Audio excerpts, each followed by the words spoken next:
성령이여, 오늘 또 부족한 종 입술의 도구를 통하여 준비한 말씀 선포케 하실 때에 바르게 깊이 깨달아 바르게 깊이 정리한 말씀 빠르게 깊이 담대히 선포케 하여 주옵소서. 우리의 신앙의 삶에 적용 실천되어지는 살아 역사하는 말씀 되게 성령께 간구하오며 예수님의 이름으로 기도하옵나이다. 아멘. 오늘 본문에는 아브라함이 그의 아들 이삭을 희생제물로 바치는 불가사의한 그 유명한 이야기가 기록되어 있습니다. 아들을 바친다. 그것도 칼로 각을 뜨기 위해서. 참 불가사의한 이야기입니다. 그렇다면 본문의 제목을 최소 기이한 명령, 하나님이 그래야 했으니까 기이한 명령 또는 아브라함이 이삭을 바치다, 아니면 이삭을 번제로 드리라 하시다, 이렇게 제목이 붙여져야 맞을 것인데, 오늘 본문의 내용을 누군가가 하나님의 마음이라는 오늘 본문을 소재로 만든 영화를 지난주 우리 교회 스태프들은, 저도 봤고 집사님들은 다 스태프들은 백석 CGV에 가서 하나님의 마음이라는 영화를 관람하였습니다. 제가 먼저 보고 와서 구역 예배 대신 가서 봐야 된다, 이런 영화를 봐라. 영화가 상영되는 중간에 이제 이 장면이 나옵니다. 모리아 산에서 이제 아브라함이 칼로 그 아들 이삭을 잡으려는 막 그런 장면이 나올 때에, 아브라함이 이삭을 잡으려는 그 장면에서 흐느끼는 여자 울음소리가 나길래, 저는 영화 속에서 사라가 어딘가 우는 그 사라의 슬픔을 화면에서 그 스피커를 통해서 울려 나오는 줄 알았는데, 그 영화는 아브라함이 모리아 산까지 도달하는 그 여정에서 아브라함의 믿음의 여정을 수차례 오버랩합니다. 각으로 갔다가 모리아로 왔다가 왔다가 하갈 여종이 아들 낳는 걸 갔다가 다시 왔다가 이렇게 하기에, 저는 그래서 사라가 아들 이삭을 바치는 게 슬픔에서 못 이겨 우는 게 화면을 통해서 비춰지나 이랬는데, 그게 아닌 걸 느끼고 제 좌석은 맨 뒷자리에서 저를 옆으로서 훑어봤습니다. 그러니까 저 중간에 어느 자리에서, 오른쪽 자리에서 어느 여자분이 자기가 무슨 사라가 늦깎이에 난 아들을 하나님 앞에 제물을 바친 그런 심정으로 막 흐느껴 우는 정도가 아니라, 그러니까 제가 들었겠죠. 거의 중통곡 수준이었습니다. 라고 사라가 우는 줄 알았어. 근데 어떻게 관람객이 영화 보면서 그렇게 우는 걸 나도 처음 봤어. 그러니까 괜시리 그 울음소리 하나 따면에 온 극장안이 그 감성의 바이러스가 점령돼갖고 옆에도 울고 티슈를 저것끼리 전달해주고 막 티슈가 왔다 갔다 하고, 그러니까 나도 뭔가 이 영화 보면서 괜히 짠해지는 그런 분위기, 그렇게 해서 촉촉히 젖어드는 그런 영화를 봤습니다. 그러면 그 모리아 산 장면에서 아브라함의 신경으로 내가 애비의 마음에 내가 자식을 저렇게 하나님 앞에 제물로 칼을 들고 잡아서 각을 뜨는 그 입장을 한번 생각해 봤습니다. 그럴 수 있을까? 그게 가당치나 한 걸까? 과연 생각해 봤습니다. 깊게 생각해 봤습니다. 잠깐이지만 그 늦깎이에 난 아들을 제물로 드리는 게 아니라 각을 뜨기 위해 칼로 잡으려는 그 아비의 심정이 그러할진데, 나 못해. 아니야. 저 성경이야. 못해. 성경이니까 그런 불가사의한 그런 스토리가 나오는 거지. 저건 실제는 아니야. 못해. 그러면 그 감독의 어중, 왜 하나님의 마음이라고 저 장면을 그렇게 붙였을까? 그렇다.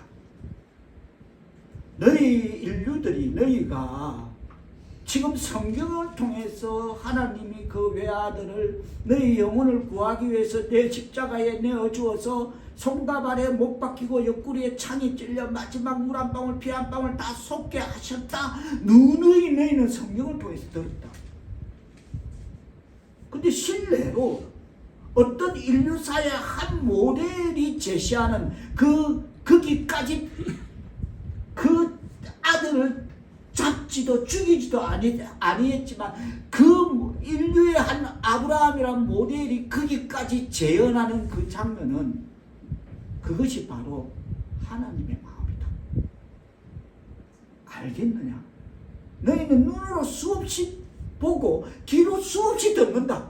하나님이 독생자를 이 세상에 주셨더니 그를 믿는 자는 멸망치 않고, 그래서 우리 인류를 구원하기 위해서, 죄에서 구원하기 위해서 십자가에 손과 발에 못 박고 옆구리에 창이 들려 수없이 들었다. 귀로만 듣고 눈으로만 보았다. 그러나 신뢰, 그 모델이 뭘까는 너희들은 한 번도 그 모델의 비유를 찾아본 적이 없다.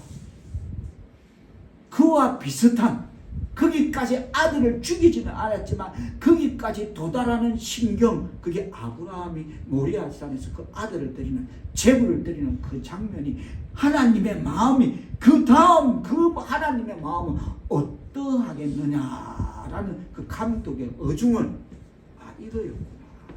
그래서 하나님의 마음이었구나.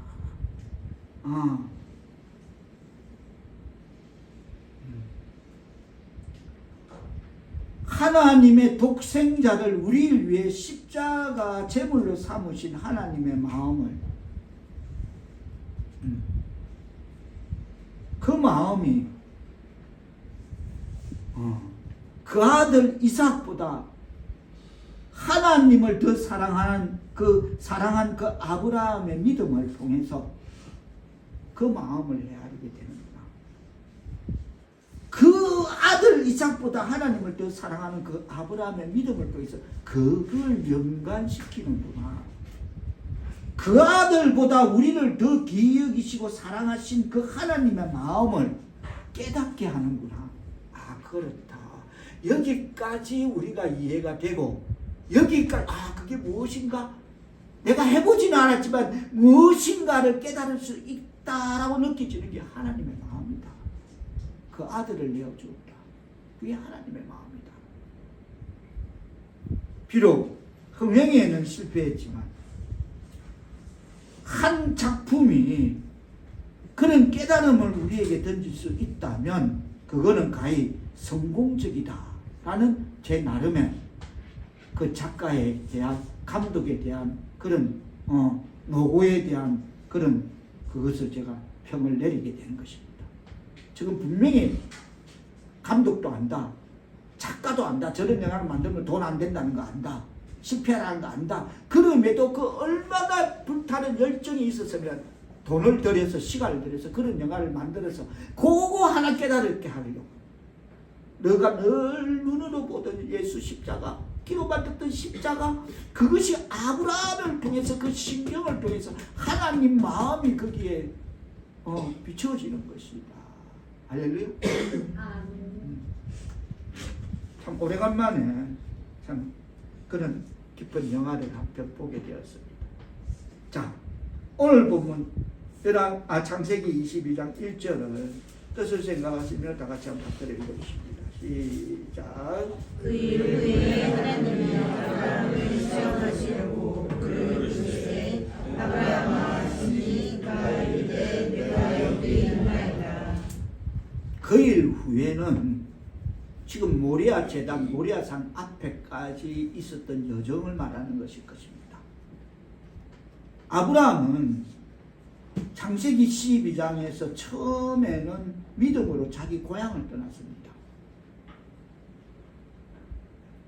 믿음으로 아브라함은 부르심을 받았을 때 순종하여,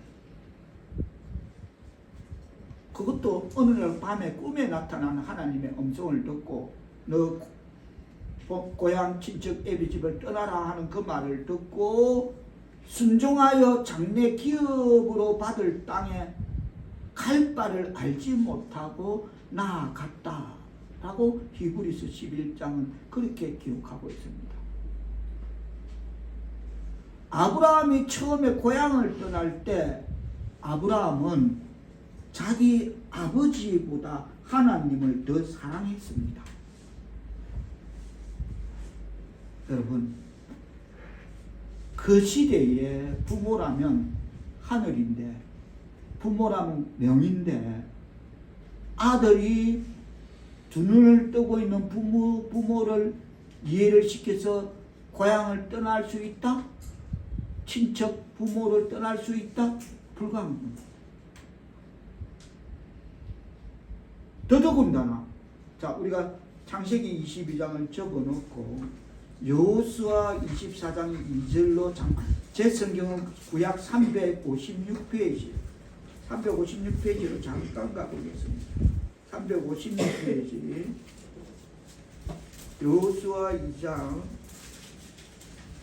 여호수아 24장 여호수아 24장 2절 창세기를 접어놓고 여호수아 24장 2절로 잠깐 가보겠습니다. 356페이지 한번 읽어보십니다. 뜻을 생각하시며 시작. 여호수아가 모든 백성에게 이르되 이스라엘의 하나님 여호와께서 이같이 말씀하시기를 이적에 너희 조상들 곧 아브라함의 아버지 나홀의 아버지 게다가 강 저쪽에 거주하여 다른 신들을 섬겼으나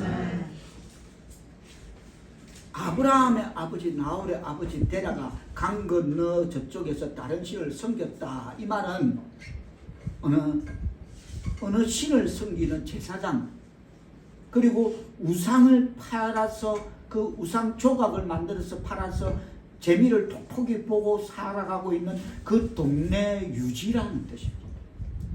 잘 먹고 잘 살고 있었다는 뜻입니다. 제사장 직분도 맡았고 다른 신을 섬기는 제사장, 그리고 우상 조각도 팔아서 그런 생업을 유지했던 그런 사람이었는데, 하나님이 아닌 다른 신을 조상 대대로 섬겼던 그런 집안인데, 그런 아버지를 그것도 어느 날 갑자기 꿈에 하나님의 음성을 들었다 해서, 자, 오늘 보면 창세기 12장으로 다시 돌아가 보겠습니다. 창세기 12장 1절에 아브라함이 하나님의 아브라함을 부르시고 2절에 하는 말이 창세기 12장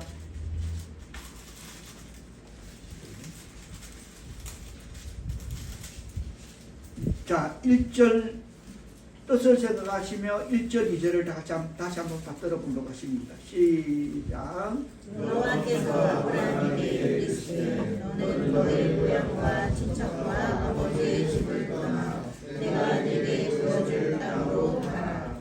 내가 너로 큰 민족을 이루고 네게 복을 주며 네 이름을 창대하게 하리니 너는 복이 될지라. 이렇게 꿈속에서 하나님이 그런 아브라함에게 그런 행동, 그런 걸 해줬다고 해서 모든 것을 버려두고 고향과 친척과 아버지 집을 떠나라는 하나님의 음성을 그것도 꿈속에서 듣고 떠나게 된다는 것입니다.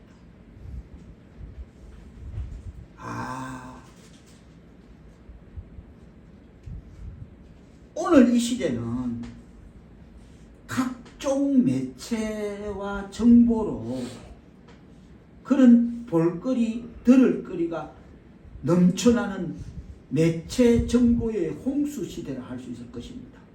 그래서 이게 가닥이 안 잡혀. 너무 많이 보고 듣고 하다 보니까 밤에도 편안하지가 않아. 산만난만해. 개꿈인지 무슨 꿈인지도 몰라. 그냥 피곤해서 이러다가 피곤해서 쓰러지는 그런 시대입니다만은 그 당시는 볼 것이라고는 하나님이 창조하신 푸르른과 밤하늘의 별 외에는 볼 것이 없는 시대에는 그 시대에는 고요의 시대에는 모든 것들이 꿈으로 계시되는 그런 시대였습니다. 직방직통이야. 제가 조금 전에 했죠. 이 시대는 넘쳐나는 매체 정보의 시대로 너무 그러다가 막 밤에는 그 서러져 자기 바꾸는 그런 시대인데 그 시대는 고요의 시대라서 하나님의 음성이 분명히 들리는 그런 시대였습니다. 그렇겠죠? 아무것도 없는 시대. 그런 시대라는 것을 반영하는 것은 창세기 20장에 보면 아브라함이 그의 아내 사라를 본토 애비 집을 떠나니까 이제 떠나게 되니까 문화가 다른 민족 또 그 민족이 그 민족들의 기질이 뭔 줄도 모르는 그런 나라에 가서 그런 다른 민족들과 그런 나라에 가다 보니까 불안해. 그래서 아브라함이 그럽니다. 자기 아내 보고 여보 당신 내보고 오라버리나 그래. 당신은 내 누이라 그래.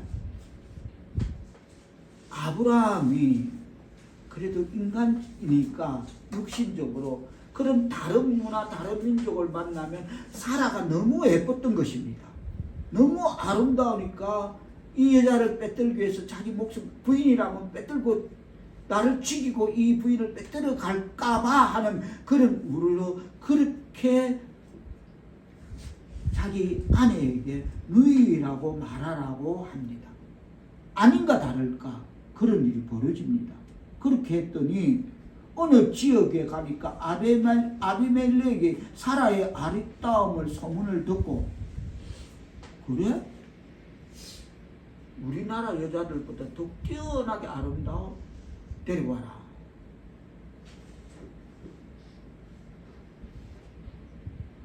누이라 하니까 아내라 했으면 거기에는 어떤 또 여러 가지 불협화음이 생겼겠죠.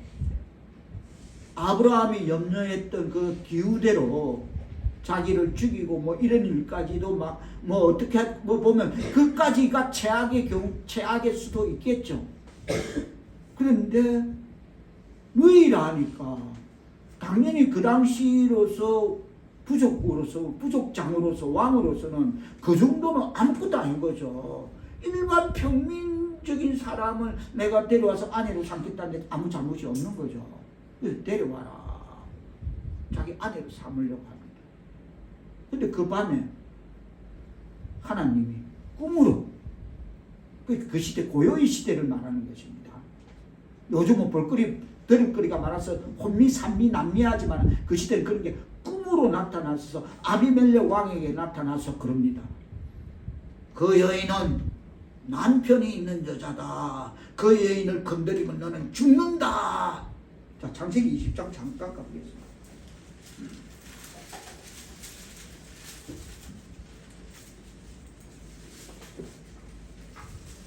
자, 2절, 3절 뜻을 생각하면서 받들어 먹어가십니다. 20장 3절 시작. 그 밤에 하나님이 아비멜렉에게 명령하시고 그에게 이르시되 내가 데려간 이 여인으로 말미암아 내가 죽으리니 그는 아갈레에 있는 여자이니라. 자, 여기서 제가 말하는 고요의 시대가 겁니다. 그 밤에 하나님의 아비멜렉에게 현몽의 꿈에 나타나서 한다. 그게 고요의 시대입니다. 이 시대에 우리가 있어야 되는 것이 여기에 빠져 있는 것입니다. 너무 이거로 각종 매체로 정보로 볼거리, 들을거리가 너무 많으니까 하나님은 꿈으로 말씀하면 그 꿈이 안 되는 겁니다. 너무 피곤하니까 개꿈 꾸기는 바쁜 꾸는데 이 하나님의 현몽하시는 그걸 우리가 꿈으로 하는 걸 못 보는 것입니다. 못 깨닫는 것입니다. 그걸 말하는 겁니다. 꿈으로 행동했던 고요의 시대였습니다. 창세기 12장에도 똑같은 일이 있습니다. 바로도 그럽니다. 먼저 애굽으로 가서 가뭄을 피해서 아브라함이 본토 친척 메소포타미아를 떠나서 애굽으로 가니까 애굽에 가자마자 제일 먼저 동네 애굽 국민들이 난리가 났습니다. 와, 뭐 저런 여자가 다 있노. 와, 팔강미인이다. 그게 소문이 바로가 데려와라 합니다. 누이라니까. 그때 똑같이 하나님이 그러십니다. 바로에게 하지 마라. 그런 꿈으로 계시하던 그런 시대였음을 말하면서 아브라함이 처음 고향을 떠났을 때 다시 말해서 아브라함은 자기 아버지보다 하나님을 더 사랑하고 있었음을 그렇기 때문에 떠날 수 있었던 것임을. 그런데 오늘 보면 창세기 22장 모리아산 자기 아들 이삭을 제물로 바치는 거기서는 아브라함은 고향을 떠날 때는 자기 아버지보다 하나님을 더 사랑했다면 여기서는 아브라함은 그 늦깎이에 난 그것도 인생 100세에서 낳은 겨우 낳은 아들 이삭보다 하나님을 더 사랑하고 있음을 보여주는 것입니다.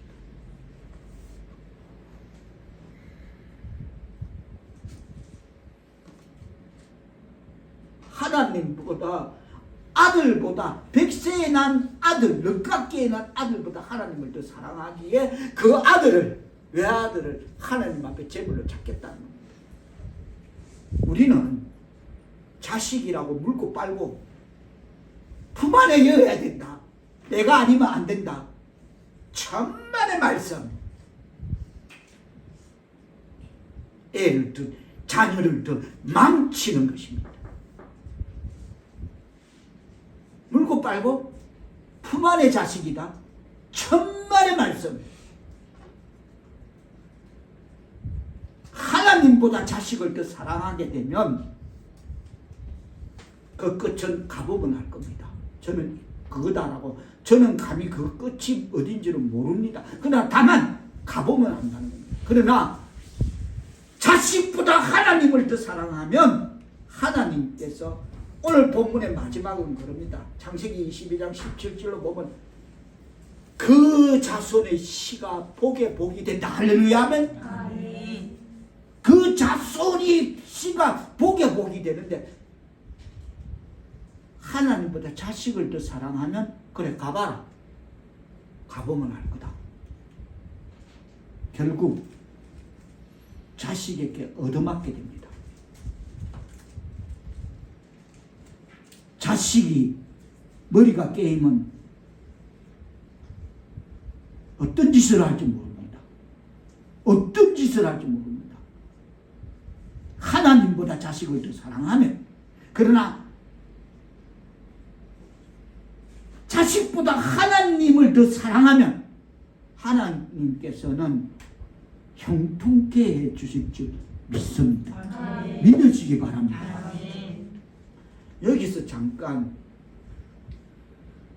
지금 모리아 제단 앞에 서기까지 아브라함의 믿음의 단초의 시작은 창세기 12장에서 하나님의 음성을 그것도 꿈에 들어서 너 고향 친척 아버지 집을 떠나라 하는 그 말을 꿈에 들어서 듣고 떠나지 말아야 할 이유는 수백 수천 가지일 건데 수백 수천 가지가 넘을 건데 그 반론을 잠재우고 이래서 안 되고 저래서 안 되고 네가 그럼 좋다 마지막으로 내가 아브라함의 아들 라울의 아들 데라라면 제가 아들이 나루가 내인데 그런다고 합니다. 그럼 좋다.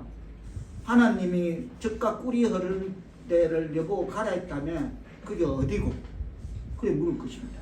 경도가 어디고 위도가 어디고? 찍어라. 쪽집게로 여기 찍어라. 그럼 아 여기구나고 내가 그거 믿고 따라가지고 마지막 그걸 겁니다. 그것도 없어. 어디로 가라 경도 위도가 안 나와. 갈 바를 모르고 가는 그걸 믿는다. 반론의 여지는 수천 가지가 될 것입니다. 그렇겠죠? 부모 입장 되보면 야, 네 말이 이해가 돼. 한 가지로만 나를 이해시키봐라. 저 같으면 하나만 다 필요 없다. 너 왜 그런 말이 많니? 이따가 하나만 이야기해봐. 내를 설득할 이유 하나만 내세워봐. 그게 내가 납득되면 네 말을 듣고 따라가 줄게 라고 할 겁니다. 부모가 가자한다고 지금 이 시대도 자식이 가자한다고 갈 부모 아무도 없을 것입니다. 더군다나 그 시대에 부모가 하늘 같은 시대에 그러나 떠나야만 되는 이유는 단 하나, 하나님의 음성을 들었다는 것입니다. 여러분, 이거 제가 이거 붙잡혀 갖고 야, 그래서 즉시 행동한다? 그럼 우리는 뭐야? 그럼 우리는 뭐냐는 거야? 하나님 말씀인 성경을 그렇게 보고 읽고 보고 그러는데, 그러면서 하나님 말씀 속에 하지 마라 가지 마라 하는 것은 더 애써서 찾아가고 힘쓰고 하지 마라는 짓은 더하고 가지 마라는 것은 더 찾아가는 우리는 뭐냐는 겁니다. 그렇게 하나님의 말씀인 성경을 보고 읽고 하면서도 아브라함은 그 음성을 듣고도 천가지 만가지 이유를 잠재우고 떠나야 되는 이유 하나, 하나님의 음성을 들었다면 우리는 뭐냐는 겁니다. 나는 청개구리다. 비 오니까 잘 어울리네. 나가서 머리에 꽃을 꼽으세요. 그럼 딱 맞아. 우리 집 장진사가 어디 가다가 김진사가 무슨 막 잘해서 어디 하더라고. 저 가가 김포도를 저한테 어느 날 딱 이러다 뭐 그렇게 말이야. 야 김진사 하는 말이 말이야 이거야. 내 뒤에서 들어보니까 집사님과 기가 차. 그래가 야 머리에 꽃을 차라리 꼽아라 했는데 진짜 밖에 차 밖에 어떤 애가 비 오는데 저다 맞지? 근데 머리 꽃을 꼽아라 그래서 딱 그겁니다 여러분. 우리는 글에 읽고 보고 하는데 하지 마라 그러는데 가지 마라 그러는데 뭐냐 비춰지기를 바랍니다. 돌아보기를 바랍니다. 이해되죠? 음성들은 아브라함이 이런 결단을 해. 우리는 그렇게 읽고 보고 하면서 아멘 하면서 아브라함은 아멘도 안 해서 우리는 아멘도 하면서 뭐냐는 겁니다. 우리의 삶이 뭐냐는 겁니다. 하나님의 이름을 경외하는 하나님의 백성 사울의 성도 여러분, 하나님은 아브라함은 꿈에서 들려오는 하나님의 음성을 듣고서 믿음으로 자기 고향을 떠나는 그 아브라함의 앞에는 일생일대의 위기가 초래합니다. 하나님이 그때부터 고향을 떠나는 순간부터 100% 책임, 100% 보장, 오케이 말이 자, 렛츠고! 이게 아닙니다. 떠나는 순간 기근이 오고 베리벨 앞에는 일생일대의 위기가 초래됩니다. 조금 전에 말했듯이 아브라함의 아래 사리를 취하는 바로 아무 잘못 없습니다. 그렇죠? 부족 왕으로서 당연히 예쁘다는데 어느 여인이 예쁘다는데 부인 삼고자 하는 거 아무것도 없습니다. 자기가 물으나 보나 아브라함이 스스로 야 너는 여보 넌 사람들한테 내보고 오라버니라 그래. 나는 여보 내가 당신 보고 누이라 그렇게 누가 물어보면 아무 잘못 없습니다. 분명 극히 정상적인 인간사의 보편적인 한 단면임에 분명합니다. 그래서 바보가 저 여인 데려와. 여인 아름답다. 내가 당신하고 결혼해야 돼. 당연한 겁니다. 그 일로 하나님이 어떻게 하십니까? 바로의 집에 재앙을 내립니다.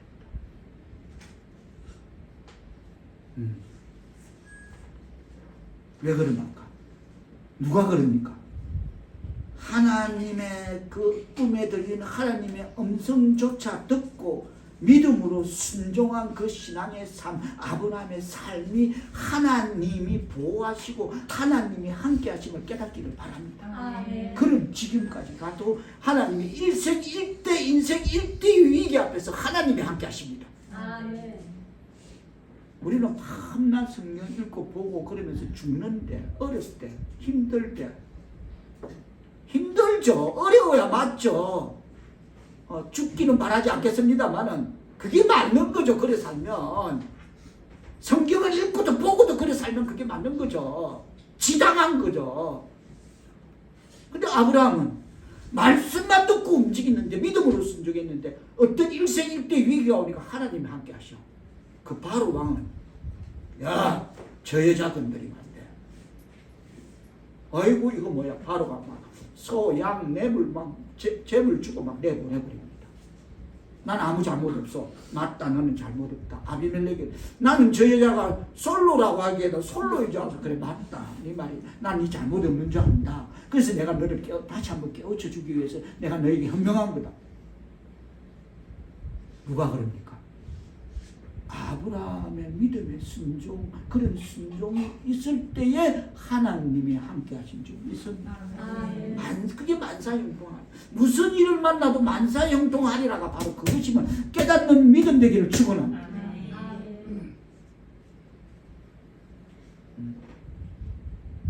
여러분은 그러다가 또 창세기 20장에 그 아비멜렉 일, 아까 조금 전에 표명했던 그 일이 재발이 아니라 아브라함이 또 재탕합니다. 바로에게도 그래놓고 또 뭐 이렇게 재물도 없고 이러고 아비멜렉에도 재탕합니다. 너 내 누이라 해라 나 오라비라. 여러분은 이 말씀을 그저 단순히 아브라함이 겪었던 일로 간과해서 대강 넘겨보아서는 안 됩니다. 그런 스토리가 있다더라. 아브라함 그러다가 뭐 바로가 안에 하도 사라가 부인이 예쁘다고 했다며 성경에. 그래서 예쁘다고 누구냐? 예쁘다면 그 부족 왕으로서 당연히 취하지. 아비멜렉도 취하지. 그렇다더라가 아니라는 것입니다.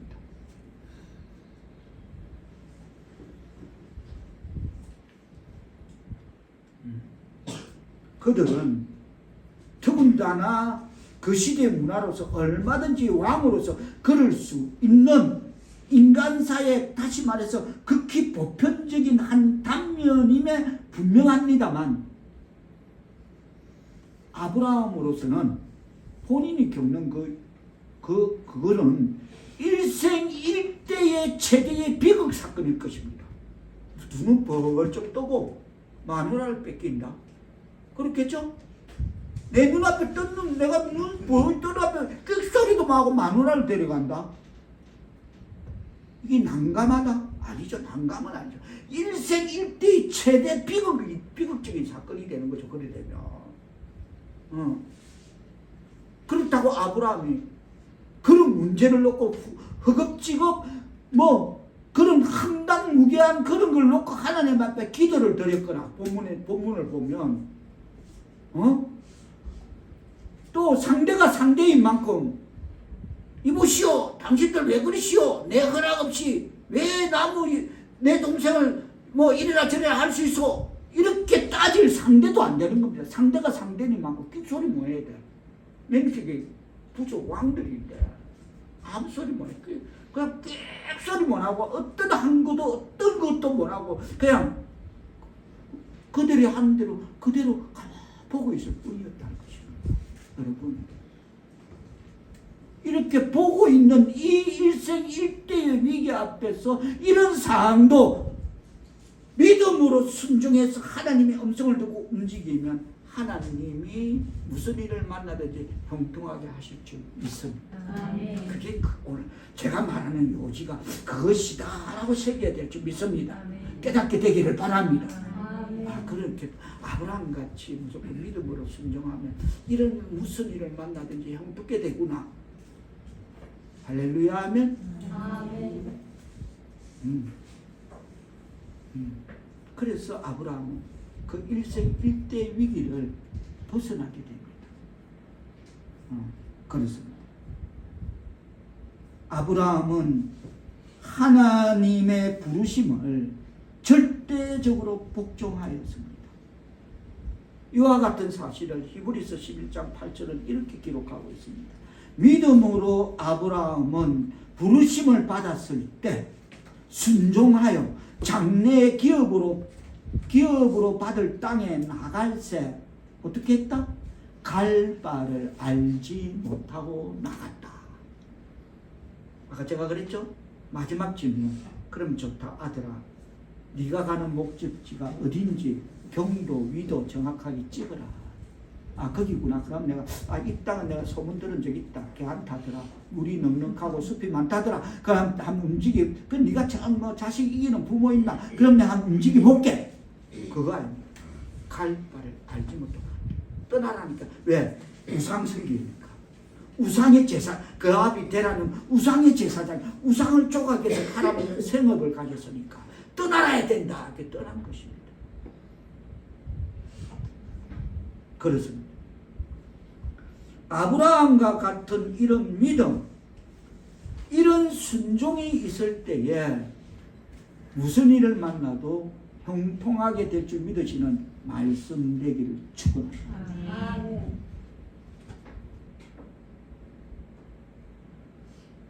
이거는 아브라함의 이런 일생일대의 개인적인 비극 사건 위기, 지금 조금 전에 제가 어필한 이거는 지금 또 뒤에 이어지는 그 사건에 비하면 아무것도 아닙니다. 창세기 18장에 보면 소돔에 대한 그 소돔 제약이 너무 간명하여 하나님이 소돔을 멸하시는 그 장면이 나옵니다. 얼마나 그게 가능하면, 자, 창세기 18장 잠깐 가봅니다.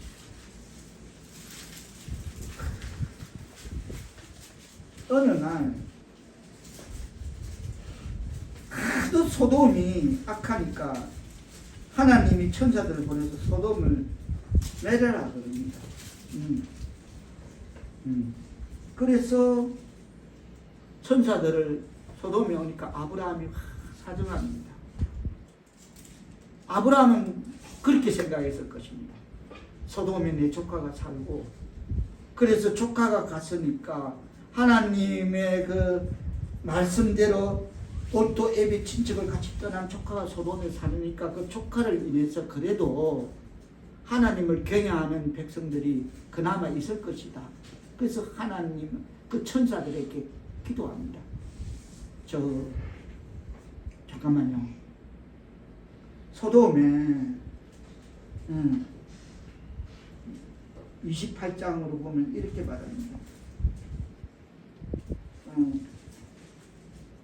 25절에 보면 악인과 의인도 같이 멸하겠습니까? 소돔에 자기 조카가 있으면 그 조카로 인해서 또 그와 같은 조카와 같은 그런 성향을, 그것을 또 하나님을 경외하는 그런 사람이 있을 것이다 하는 걸 기대감으로 말합니다. 악인과 의인도 같이 멸하겠습니까? 그렇게 심판하시는 하나님이 그렇게 정의 없이 그렇게 행할 수 있습니까? 그러면서 26절로 그럽니다. 아브라함이 그럽니다. 저 혹시 소돔에 50인 의인이 있으면 그 50인이 있어도 소돔을 멸합니까? 아니다. 그래서 50명만 있으면, 의인 50명만 있으면 멸하지 않겠다. 그래요. 생각해 보니까 아닌 것 같아. 자신이 없어. 워낙 소문이 소돔이 어떻다는 걸 아브라함은 들어서 이미 아니까 아닌 것 같아. 50인 아닌 것 같아. 그래서 다시 묻습니다. 혹시 그 중에 5이 부족해도 45인이 있어도, 그래, 내가 5 부족, 45인이 있어도 내가 자신이 없어.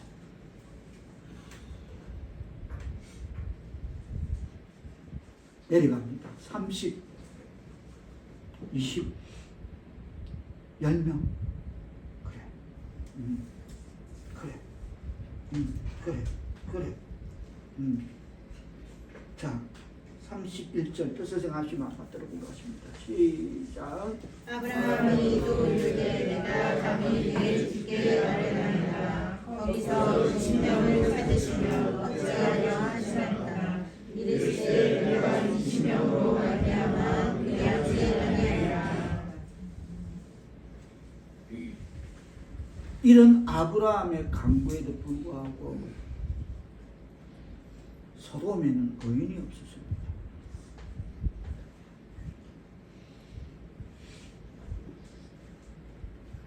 19장에 보면 천사들이 소돔을 멸하러 갔는데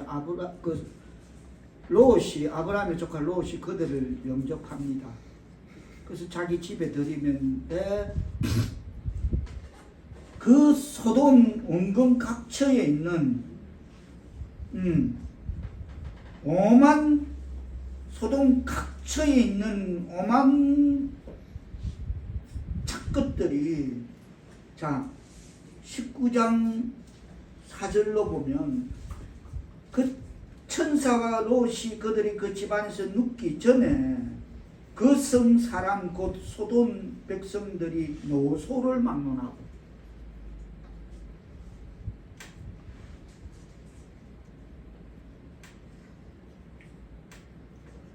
원근에서 다 모여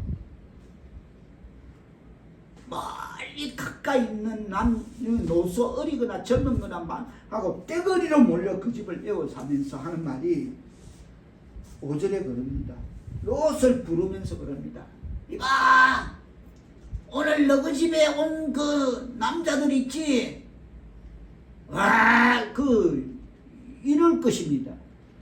왜 보면 제가 성근사님 일로 어떤 일로 이제 성근사님 그 요양보호사 그 일에 뭐 어떤 그게 되려고 도움이 되려고 제가 뭐 이상하게 막 휠체어도 타고 뭐 이러면서 쭈구리 해갖고 병원도 가고 또 어떤 사무실에 들어가고 이런데 그 우리 집사님은 그 요양보호사 보고 뭐라 하냐면 저 사람 우리 전 집사 닮았대. 멋쟁이에요. 그 집사님 그것을 맨 우리 전 집사 스타일이야. 딱 어떤 단아하게 있고 딱 이러면서 집사님 우리 전 집사네 딱 그래서 내가 보면 그런 것 같아요. 멋쟁이야. 근데 그분이 이제 사무실에서 마지막 말을 합니다. 저한테 저 혹시 목사님 아니세요? 내가 이 쭈구리로 이렇게 쭈구리로 갔는데 너무 저 혹시 뭐 아니요? 저 목사님으로 보여요 분위기가? 전번에 그때 병원에 진단받으러 왔을 때 그때 자기가 물으려고 했대. 혹시 목사님 아니세요? 그런 분위기로 보이세요? 와, 참 영광인데요. 와, 제가 그렇게 보이네요. 아, 정말 저는 죄인 중에 개수인데요. 제가 이렇게 그날 가서 사람들 또 그러면 목사님 아니세요? 목사님 맞으시죠? 아무도 모릅니다. 성집사님도 말하니까 목사님 맞으시죠? 이러는 거예요. 뭘 말하느냐?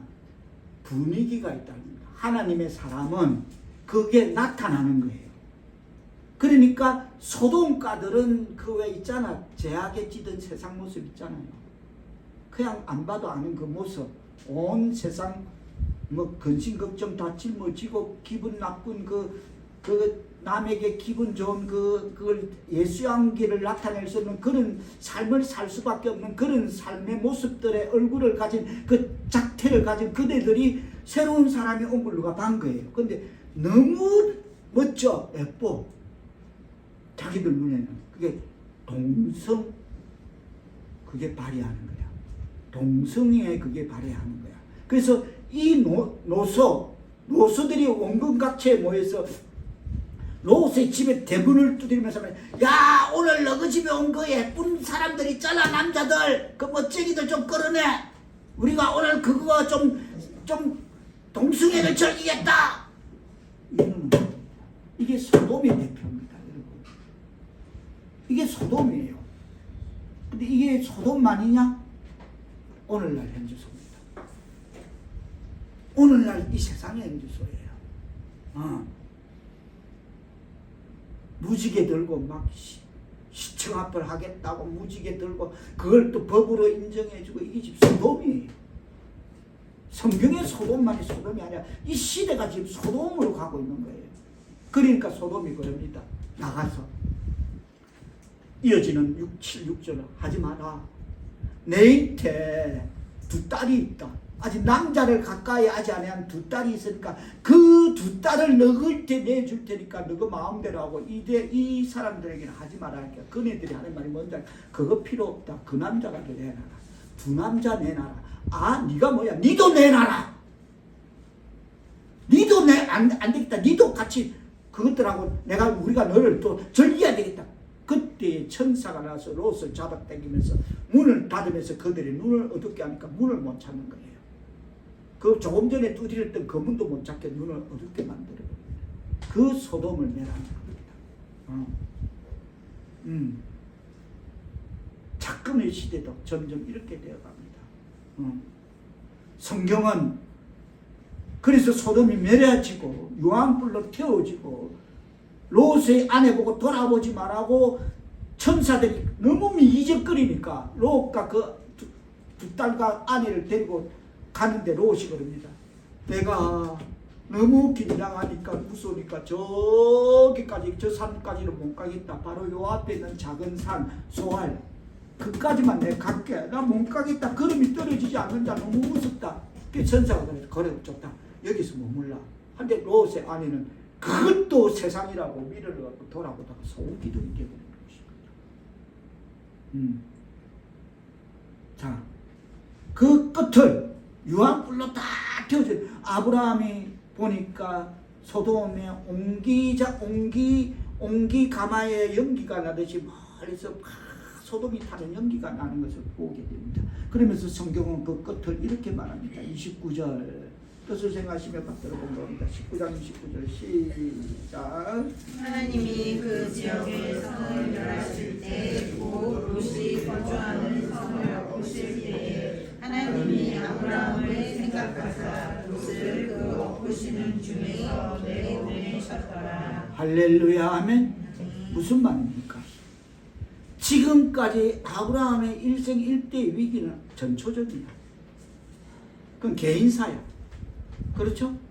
한 개인이 뭐 잘못했던 그 자기 생각에 빠져서 야 니네 오라버니라 불러 너는 내 누이라 해 지금부터 했던 그 개인사의 잘못이라면 그것도 하나님이 개입하셔서 무슨 일을 만나든지 만사형통케 하셨다면 이런 한 나라가 한 성이 멸망하는 가운데 거기서 한 사람을 건져낼 때는 하나님이 아브라함을 생각하사 그의 조카 롯을 건져내셨다는 것입니다.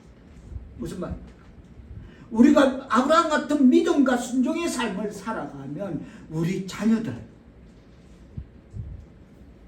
이 세상 위험을 지나갈 때 불 가운데서도 물 가운데서도 건져내실 줄 믿습니다. 믿으시면 아멘 합시다. 깨달아 주시면 아멘 합시다. 그겁니다. 하나님이 아브라함을 생각하사 롯을 그 가운데서 건져내셨다면 우리가 아브라함 같은 믿음의 순종이 있다면 하나님이 우리를 생각하사 우리 자녀들을 그 물 가운데로 통과하시게 될 줄 믿습니다. 그게 믿음인 것입니다. 그걸 믿어야 되는 게 믿음인 것입니다. 할렐루야 아멘. 하나님이 어떡하사? 하나님이 어떡하사? 29장 하나님이 시작. 하나님이 아브라함을 생각하사 롯을 엎으시는 중에서 내보내셨더라. 할렐루야 아멘.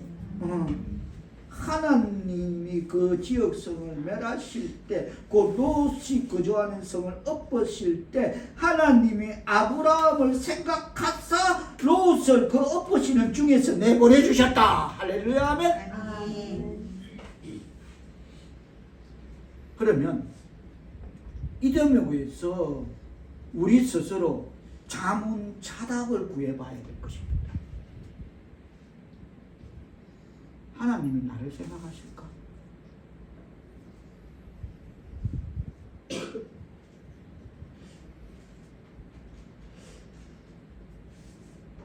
생각하는 그런 삶을 살아야 하나님이 생각할 거 아닙니까? 성경 읽고 성경 보고 말씀 들으면서도 아우 힘들다 죽겠다 바쁘다 세상 끝에 빠져갖고 허우적거림 그런데 무슨 하나님 지가 하나님 생각도 안 하는데 하나님이 어찌 난 너 모른다 하지 않습니까? 난 너 모른다. 네가 드린 예물 11조 난 그거 뭔지 모른다 하지 않습니까? 하나님이 나를 생각할까? 하나님이 나를 생각하는 믿음의 삶, 순종의 삶 살아내기를 축원합니다. 아멘. 중요합니다. 그래서 제가 묵도 말씀을 예배 전에 묵도를 이사야서 62장 6절 말씀을 선택한 겁니다. 너희는 여호와로 기억하시게 하는 자들아, 너희는 쉬지 말라. 또 여호와께서 예루살렘을 세워 세상에서 찬송을 받게 하시기까지 그로 쉬지 못하게 하라. 너희 여호와께서 기억하시는 자들아, 쉬지 말게 하랍니다. 기도하랍니다. 예루살렘을 세워 세상에 찬송받기까지 그로 쉬지 말게 하랍니다. 기도하랍니다. 할렐루야. 아멘.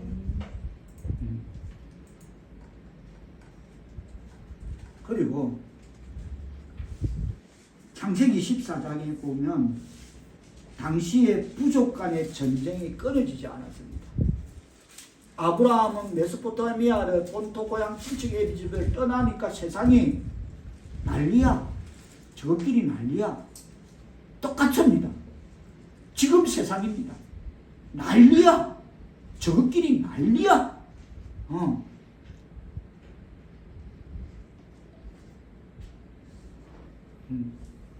아무리 가학이 입증되더라도, 그렇다면 비용이 들고 시간이 들더라도 저것 땅에 저거 호수에 붙지 왜 그거를 바다에 온 세상 사람들의 우물에 왜 그걸 부어야 되느냐는 겁니다. 아무리 가학이 입증되면 저것 땅에 부으라고 해. 저거 논밭에 비료주라는 거, 물모지라는 저것 땅에 부으면 되지 왜 그걸 바다에 뿌리냐. 정말 안날한 것들입니다. 정말 잔인한 것들입니다. 저것들은 핵으로 망해 그렇게 당하고도 또 그걸 하늘 무수할 줄 모르는 그런 민족이 저것들입니다. 일본입니다. 그러면 저거 땅에 붙지, 저거 호수에 붙지, 저거 산에 그 붙지. 응? 왜 그걸 바다에 방류하느냐? 왜 바다냐고 해필이면. 돈이 들어도 시간이 들어도 그렇게 돈 많고 기술 좋으면 저거 땅에서 해결해야지. 중국이 단호히 겁니다. 야, 너그 땅에서 해라. 맞습니다.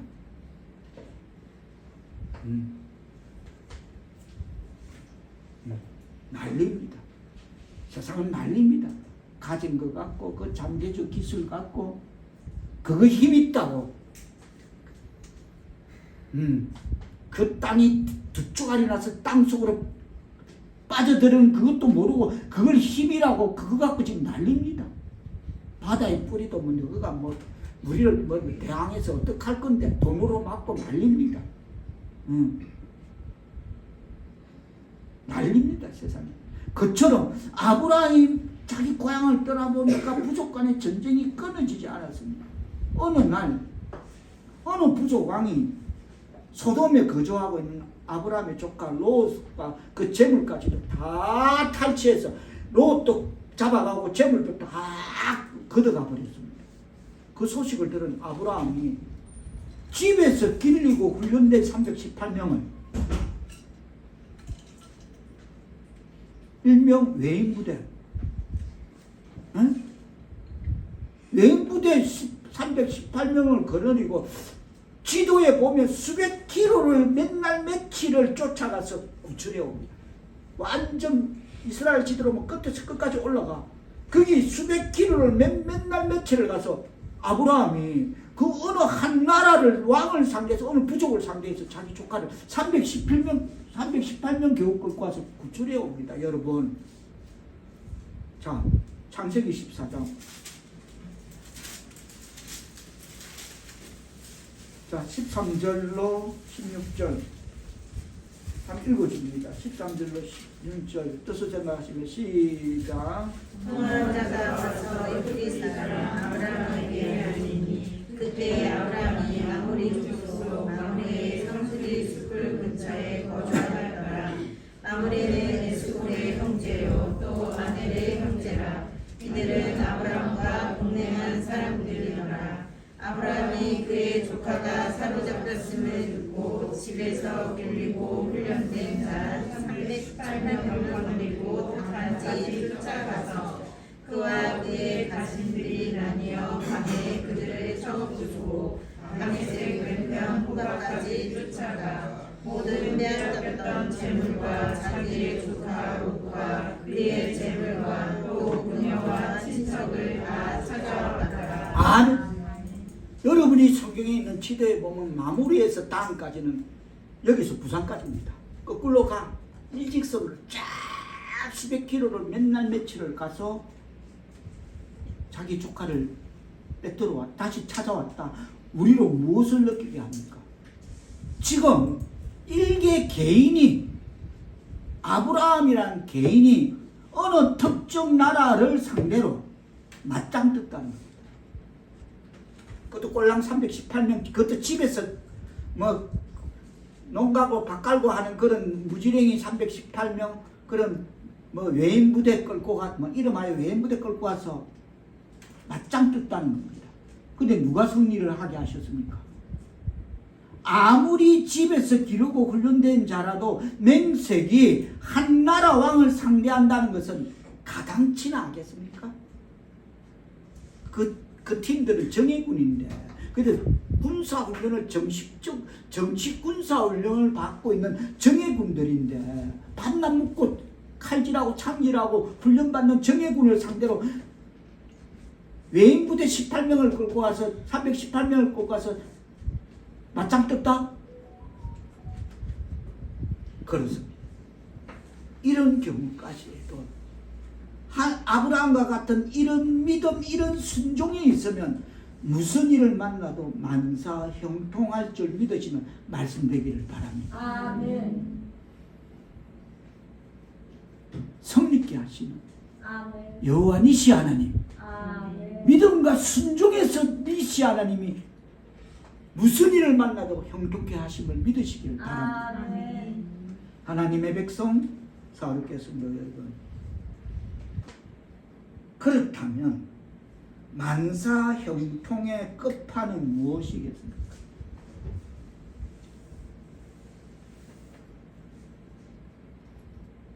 지금까지는 뭐 인생사에 인생사 가다 보면 세상사 인간사에 얼마든지 이런 일 저런 일 부딪힐 수 있는 그런 과정이었다면, 그렇다면 만사 형통의 끝판은 무엇이겠느냐?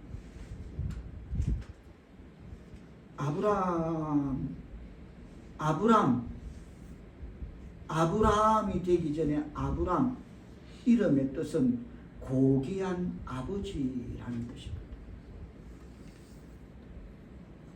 자, 17장 1절.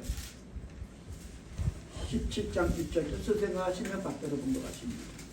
시작. 아브라함이 99세 때에 여호와께서 아브라함에게 나타나서 그에게 이르시되 나는 전능한 하나님이라 너는 내 앞에서 행하여 완전하라. 지금 아브라함은 친자식이 없는 99세의 노인입니다. 그런 노인에게 아브라함, 아까 뭐랬죠? 고귀한 아버지라는 그 뜻은, 이름의 뜻은 어찌 보면 당토 않는, 말도 안 되는, 세상 버전을 택도 없는 그런 어울리지 않는 이름입니다. 아브라함. 자식도 없는데 고귀한 아버지, 뭘 보고 아버지라나? 지금은 자식이 없으니까 사라가 하가를 들어보내서 그 이스마엘을 낳았습니다. 그건 자식이라 할 수 없습니다. 그 시대의 그 문화로서는, 가계의 혈통으로서는 예외, 자식으로 치자 예외입니다. 그런데 그런 아브라함에게 어느 날 하나님이 뭐라 부르십니까? 자, 5절 뜻을 생각하시며 받들어 본다고 하십니다. 시작. 이제로는 내 이름을 아브라함이라 하지 아니하고 아브라함이라 하느니 이는 내가 너희 여러 민족의 아버지가 되게 함이니라. 아니, 조금 전에 아브라함, 고귀한 아버지라는 뜻도 자식도 없는 99세 노인에게 당토 않는, 어울리지 않는 이름이라 하였는데도 불구하고 하나님은 5절에서 야, 이제는 아브라함이다.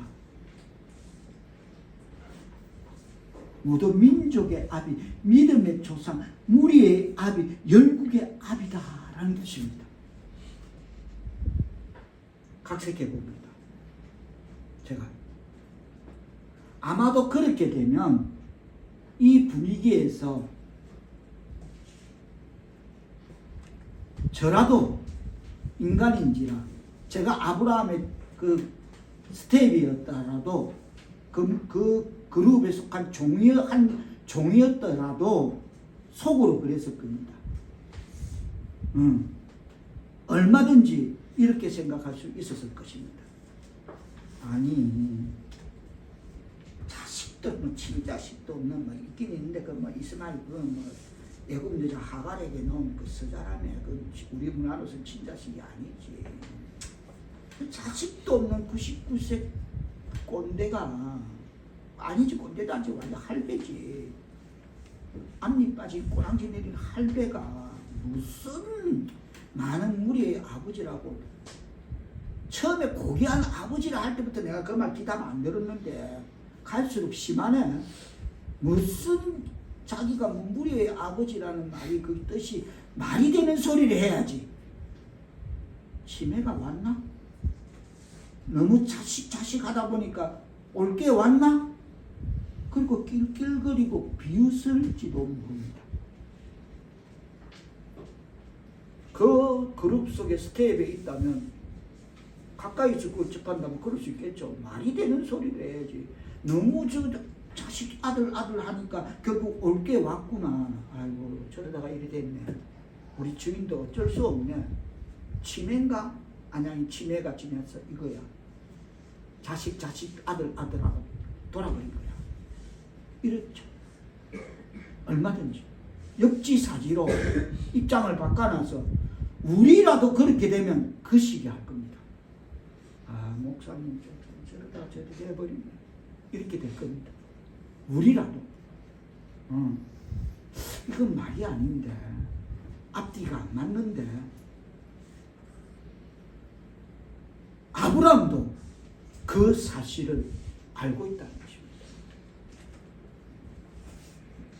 아브라함은 하나님의 말씀을 믿고 신뢰함으로 매일 만나는 사람들의 눈에 자신의 이름이 자신의 모습이 웃기는 사람으로 보이는 것을 알고 있고 그것을 개의치 않았다는 것입니다. 왜 모르겠습니까? 우리 부모님이 지어진 성은 강이요 진주강이요 이름은 길령자 뼈어날 숫자 영혼이 뼈어나라 강영수. 아 이름 좋네. 영수야 철수야 애들 때는 이 이름이 싫었는데 초등학교 때는 노가리 흔한 이름으로 제가 이제 생각해 보니까 영혼이 뼈어나라. 아 길령자 뼈어날 숫자 아 좋다. 왜 모르겠습니까? 그것은 하나님이 아브라함의 믿음과 순종의 보상이었습니다. 아멘. 그리고 하나님 말씀대로 많은 무리의 아버지가 되었습니다. 아멘. 아브라함의 믿음이 순종이 자 21장 창세기 2절로 5절 뜻을 생각하시며 받들어 공부하십니다. 시작. 하나님께서도 하나님이 말씀하신 시간을 되어 노년에 아브라함에게 아들을 낳으니 아브라함이 이르되 태어난 아들이 있고 사라가 자기에게 낳은 아들을 이름하여 이삭이라 하였고 그 아들 이삭이 난지 8일 만에 그가 하나님이 명령하신 대로 할례를 하였더라.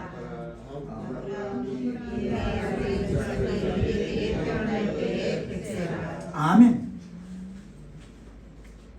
하나님이 아브라함의 믿음과 순종의 보상으로 아브라함 많은 민족 무리의 아버지가 되었던 게 이루어졌음을 깨닫는 말씀드리기를 축원합니다. 아멘. 제가 여러분에게 뭐 12장 와라, 22장 와라, 14절, 17절, 19절, 20장 와라 이랬죠. 저는 하나님의 마음 그 영화를 보고 난 그 다음 날부터 매일 매일 아침 세수하고 나서 창세기 12장부터 24장 마지막까지, 아니지, 정확히 말하면 창세기 12장부터 25장 11절까지 아브라함이 이삭하고 끝내는 그 25장 11절까지 매일 읽고 말씀을 묵상하고 주석을 읽고 말씀 묵상하고 주석 읽고 이랬던 것이야. 그렇게 읽는 만큼 하나님이 깨닫게 해주시는 것입니다. 아멘. 할렐루야 하면 창세기 12장부터 25장 11절까지 아브라함 하나님의 마음, 그래 뭐 이 작가 의도가 뭐야 보자. 이거구나. 이래서 이 작가는 하나님의 마음이라 했구나. 우리가 늘 눈으로 보는 하나님의 그 아들을 독생자를 우리를 인류를 구원하게 내주셨고 십자가에 못 박아 손과 발에 못 박고 옆구리에 창이 찔려 죽었다. 늘 보던 귀로 듣던 그걸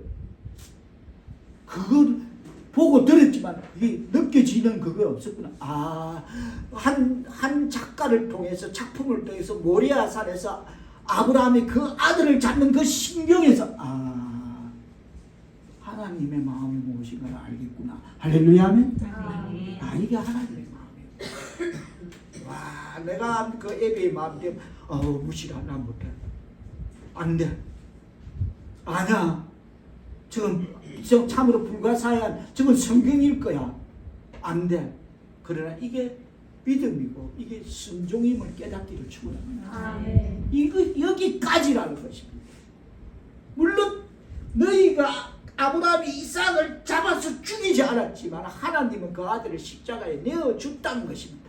거기까지 연관지어서 이 마음, 이 심경을 하나님의 마음을 헤아리 보라는 뜻임을 깨닫기를 바랍니다. 아멘. 그렇습니다. 다시 오늘 보면 창세기 22장 1절로 돌아갑니다. 여기까지가 지금까지 우리가 오브레 왔다 갔다 그 영화도 왔다 갔다 합니다. 하나님은 여기까지가 아브라함의 믿음의 여정인 그 일 후였습니다. 그 일 후. 이런 일 후에 모리아 제단에 서게 되는 것입니다.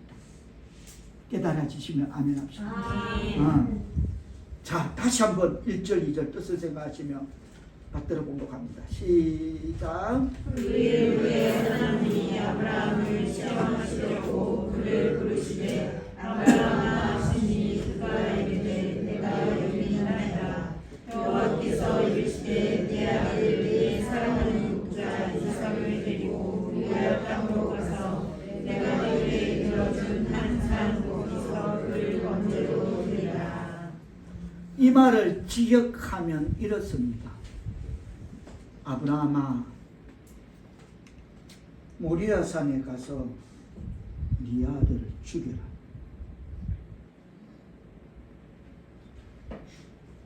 아브라함은 번제가 번제로 드리라. 번제가 뭐라는 그 제사 제도법을 알고 있는 것입니다. 네 소나 양이 아니라 네 아들을 드리라는 것입니다. 그것도 번제로.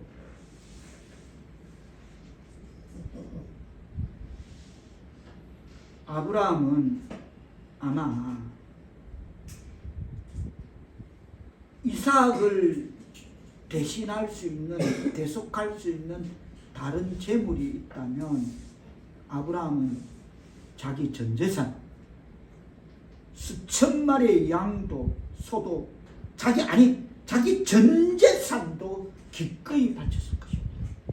그렇겠죠? 100세에 낳은 아들입니다. 지금도 그렇지만 그 대를 잇는 문화 중요합니다. 전재산 다 내놨을 겁니다. 나 요대로 그냥 이제 이삭의 시대를 이삭은 알아서 젊었으니까 살아갈 겁니다. 그동안 하나님 은혜로 잘 지냈습니다. 감사합니다. 다 내놓겠습니다. 하실 겁니다. 아브라함은 가문의 대를 이을 그것도 100세에 낳은 아들, 100세에 낳았습니다. 75세에 고향 떠났고 76세에 하나님이 아들 놓는다 소리했고 86세에 이스마엘 놓게 되고 뭐 이렇게 해서 100세의 이제 아들을 이삭을 놓게 되는 것입니다. 진짜 아들. 그 남 아들을 하나님이 바치라 하실 때에 하나님 저라면 그럽니다. 얼마든지. 아니 왜 꼭 하나님 왜 이삭이어야 됩니까? 하나님 참 꼭 집어서 쪽집게까지 왜 선택적 제물을 바치라 합니까? 뭐 양소가 아니면 저에게 저에게 엘리에셀 그 양자로 얻은 엘리에셀 있지 않습니까? 엘리에셀 대신합시다. 마찬가지잖아요. 뭐 피로 잡는 번제 뭐 이거나 저거나 마찬가지. 엘리에셀로 내 양자 있어. 그거로 갑시다. 그냥 그렇게 저 같으면 옮길 겁니다. 하나님 앞에. 그렇게 합시다. 딜할 겁니다. 딜하면 해볼 겁니다. 아니면 말고식으로. 엘리에셀 제 양자 있는 거 하나님 아시잖아요. 그럼 그거로 대신합시다. 이렇게 딜할 겁니다. 얼마든지. 그러나 하나님은 분명하십니다. 아니다. 너 외아들 사라에게 난 이삭을 드리라 하십니다. 그렇다. 이삭을 바쳐라 하십니다. 그 이름이 뜻하는 대로 웃음. 이삭은 웃음입니다. 너의 즐거움인 그 웃음. 얼마나 우리 하늘이 우리 요한이 우리 아기들 보면 얼마나 기쁩니까? 보는 것만 해도 즐거운 그 기쁨 그 웃음. 바로 그 아들 이삭을 바치라 하십니다. 지사님 늘 그러잖아요. 이든이하고 통하고 할 때 하나님 다음으로 사랑하는 우리 이든. 그게 그겁니다. 하나님 다음으로 그게 집사님은 이거 이 멘트 립서비스가 아니라 영혼에 각인되었다는 것입니다. 그게 믿음인 것입니다. 그게 기본인 것입니다. 대단한 것이 아니고 그게 기본을 갖고 있으시다는 걸 말하는 것입니다. 그걸 나타내시는 겁니다. 하나님 다음으로 사랑하는 우리 이든이 우리 지지사도 손자 놈 그래야 돼. 하나님 다음으로 사랑하는 우리 손자야 그래야 돼. 비록 하늘이가 손자가 할아버지 때 와서 푸푸하고 막 신문치러 손자가 이러면 되느냐 이래도 하나님 다음으로 사랑하는 우리 손자예요. 할렐루야. 그걸 바치라. 사랑하는 바로 그 아들을 바치라.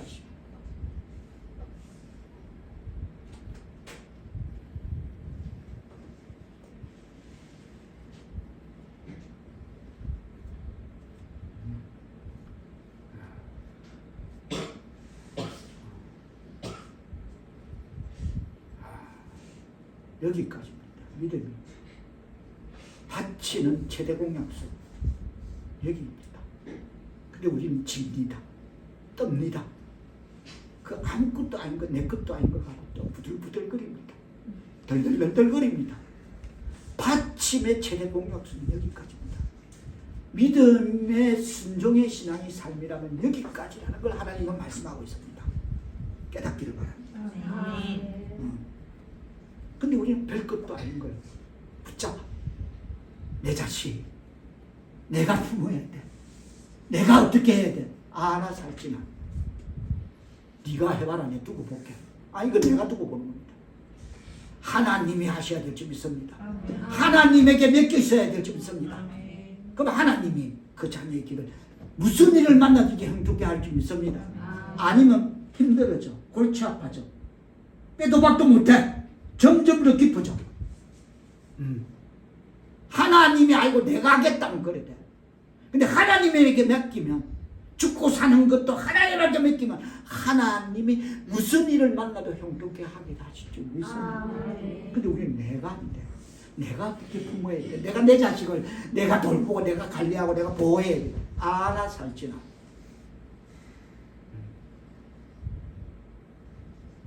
열심히 해봐라. 결과는 뻔하다. 세상만 그런 거 있죠? 열심히 해봐봐. 결과는 뻔하다. 점점 더 골치 아파집니다. 심각해집니다. 거기까지 하나님에게 드릴 수 있는 그런 믿음이 되어야 된다는 것입니다. 아멘. 하나님에게 맡겨야 되는 그 믿음이 되어야 된다는 것입니다. 아멘. 제사 장소는 모리아 땅에 있는 산입니다. 그래서 모리아 산이라고 할 수 있습니다. 거기까지는 3일이 걸립니다. 3일이 걸리는 거리인데 이 3일이라는 그 시간은 가다가 말다가 돌아설 얼마든지 그런 충분한 여지 기회가 있는 그 시간입니다. 라스트 찬스, 마지막 편이 몸부림칠 수 있는 그 3일입니다. 얼마든지 수정 바꾸고 돌아서고 야야야 내가 요즘 너무 하느님을 열심히 사모하다 보니까 이거 뭔가 음성이 잘못 들리네. 이거 사탄일 거야. 하고 정 안 되면 그렇게라도 자기 마음을 자기 스스로 만족을 얻고 자기 스스로 질문하고 답을 얻어서 돌아선데도 그 누구도 말릴 수 없는 막을 수 없는 그런 3일이었습니다. 맞겠죠? 얼마든지 마음 변할 수 있죠? 그렇겠죠? 그게 3일이었습니다. 우리 말에도 작심 뭐? 우리 예린이는 뭐? 3초. 나 진짜 우리 예린이 3초래. 집사님 그거 보고 막 넘어집니다. 막 깡깡깡깡깡깡. 그 3일입니다. 하나님 그 인타바를 주신 겁니다. 아들을 받기 위해서 가라. 훈련입니다. 믿음의 훈련입니다. 돌아서나 가나. 그게 3일입니다. 우리에게 많은 3일이 있습니다. 교회에 오기까지도 그 3일이란 발걸음에 3일도 아니지. 그 순간에 3초 우리 예린이 딱 맞네. 3초 우리 예린이 마음이 딱 그 속에 들면 교회를 모읍니다. 주일인데. 예린이 3초가 정확합니다. 그 3초의 결정에 따라서 주일에 교회를 오고 안 하고 그럽니다. 맞죠? 주복원님 맞죠? 3초죠? 내가 오늘 교회 간다 안 간다 이거 판단 3초죠? 거기에 잡히고 교회를 주일날 하나님의 백성이 교회를 못 오게 되는 것입니다. 그게 우리 예린이 3초가 맞아. 목사님 박수 치고 3초가 맞네. 예린이가 솔직하네. 예린이가 경험이네. 맞죠? 예린이 경험이죠. 자기는 작심 3초래. 그겁니다. 근데 3일을 준 겁니다. 하나님은 3일. 왜? 아브라함의 믿음이 그나마 고향까지 떠난 그 믿음과 순종의 신앙의 삶이니까 고향까지 하나님의 음성을 꿈에 듣고 떠난 아브라함이니까 3일은 3초는 통과되지 않는다. 먹히지가 않는다. 그 최소 3일은 줘야 된다고. 3일을 준 겁니다. 보자. 아까 뭐라 하더라고 우리 소장님. 비가 와서 교회 오기 싫었는데 그건 3초도 아니고 3초도 아니고 그런 겁니다. 근데 자기 아들을 제물로 드리는데 3일을 준 겁니다. 여러분 3일. 얼마든지 그 3일은 돌아설 수 있는 시간이었습니다. 많은 게 교차할 수 있는, 그리고 거기서 이거다라고 답을 낼 수 있는 그런 3일을 하나님이 주셨습니다. 우리에게도 주셨습니다. 3초에 넘어가지 않기를 바랍니다. 아멘. 자, 옆 사람을 보고 3초에 넘어가지 맙시다. 3초에 넘어가지 맙시다. 성민이 왜 안 하노? 나 성민이 때문에 지금 말 그러는데. 자, 언니 보고 하세요. 누나 보고 하세요. 3초에 넘어가지 맙시다. 자, 성민아 시작. 3초에 넘어가지 맙시다. 3초에 넘어가지 말아야 됩니다. 교회 가고 안 가고 3초야. 성민아 일어나. 교회 가자. 아니면 집사람 우리 성민아 일어나기를 바라고 기도하고 있으면 성민이는 그래도 아무리 고랑떨어지도 알 겁니다. 야, 오늘 주일이다. 교회 가야 된다. 성령님이 깨웁니다. 그럼 그 이불 속에서 그 성령님의 음성을, 그게 성령님의 음성인데 거부하고 미기적거립니다. 그게 성령님이 하시는 거예요. 그 3초를 극복하는 우리 성민이 되기를 축복합니다. 왜? 그 3일 그리고 제사방법은 번제였습니다. 번제는 양이나 소를 칼로 각을 떠서 그래서 하나님 앞에 드리는 그 제사 방법이 번제입니다. 지금 하나님은 그 백세에 난 아들, 친아들 이삭을 그렇게 하나님 앞에 모리아산에서 드리라고 합니다. 고향을 떠난 믿음과 순종의 신앙의 삶이 있다는 그 근거를 하나님은 확신했기에 그렇게 해라 하는 것입니다. 이해되시면 아멘 합시다. 아멘. 우리말에 인지상정이라는 말이 있습니다. 사람이라면 누구나 가지는 보통의 인정에 또는 생각입니다. 그게 인지상정입니다. 우리말에도 이런 말이 있습니다. 부모가 죽으면 어디에? 땅에 묻고 자식이 죽으면 어디에 묻는다? 가슴에 묻는다는 말이 있습니다. 지금 소돔 같은 이 시대가 TV 뉴스를 보면 단 하루도 빠지지 않고 나오는 그 뉴스가 있습니다. 인명경시입니다. 이유가 어떻든 환경이 어떻든 애미가 자식을 죽여서 버린다. 쓰레기 봉지에 넣어서 버린다. 막장입니다. 매일 나옵니다. 갈수록 파니까 더 나와. 처음에 200, 300, 500, 700 더 나와.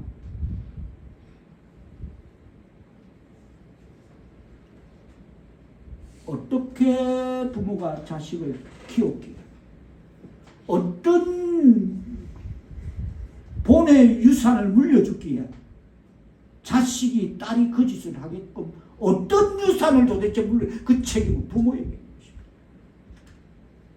예수 잘 믿어야 된다는 겁니다. 예수 믿어야 된다는 겁니다. 그러면 그런 일은 없다는 것입니다. 어떤 유산을 물려줬기에 그 짓 하느냐는 환경이 안 돼서 애를 안 하면 되지. 말이 쉽다? 아닙니다. 아닙니다. 안 하면 됩니다. 안 하도록 그렇게 인생을 살도록 그렇게 부모가 그런 유산을 그런 정신의 세계 마인 정신의 건강이라는 그런 유산을 물려주면 되는 그게 기독교밖에 없습니다. 오직 해결책은 거기밖에 없다. 저는 그걸 들여다보면서 그래 해결책은 예수밖에 없다. 할렐루야. 분명합니다. 지금은 그나마 터졌으니까 다행이지 안 터졌으면 이 수는 기하급수적으로 늘어났을 겁니다. 엄청났을 것입니다. 어떻게 쓰레기통에 쓰레기 봉지에 여가 버리냐고 말이 아니지. 안매장은 그래도 고상해.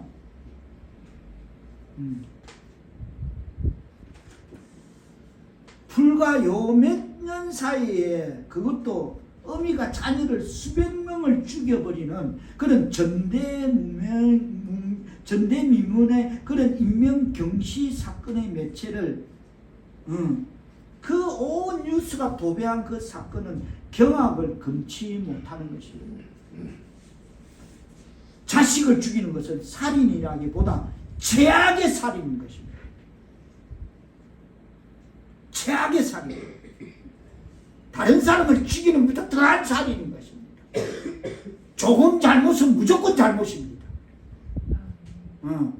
일본이 그런다? 조금 잘못이다? 아니다. 저는 무조건 잘못이다. 너가 무조건 잘못이다.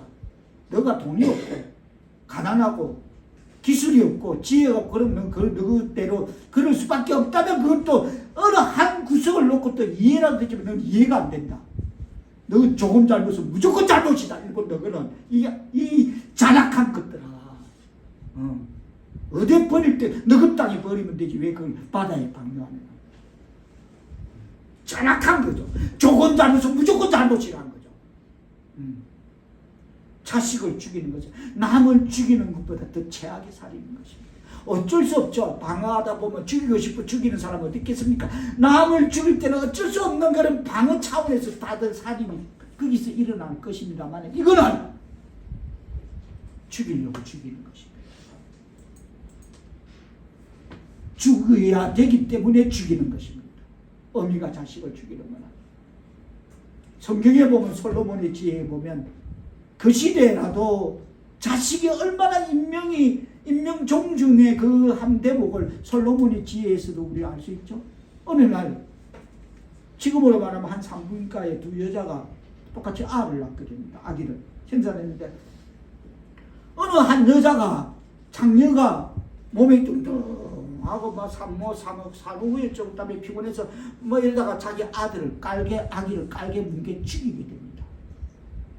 근데 아침에 눈을 딱 두 산모가 눈을 딱 보니까 어미는 자기 자식을 압니다.